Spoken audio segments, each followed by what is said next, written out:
Morning tiffin ఏంటని అడుగుతారు. పొరపాటుని ఇడ్లీ అని చెప్పామనుకోండి, వాళ్ళ మొహం అయితే బెడ్ లైట్లో డల్గా అయిపోద్ది.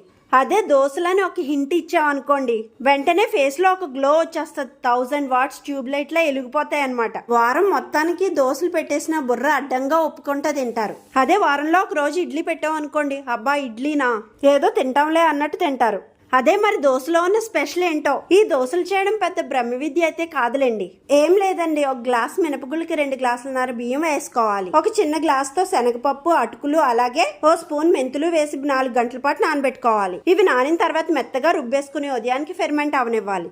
ఇలా పులిసిన పిండిలోకి కొద్దిగా ఉప్పు, అలాగే బెల్లం పొడి, కొంచెం వాటర్ వేసి బాగా కలిపేసి దోశలు వేసేసుకోవాలి. కొద్దిగా నూనె గాని నెయ్యి గాని వేసి చుట్టూ స్ప్రెడ్ చేసుకోవాలి. మంచి కలర్ వచ్చేంత వరకు కాల్చుకుని తీసేసుకోవడమే.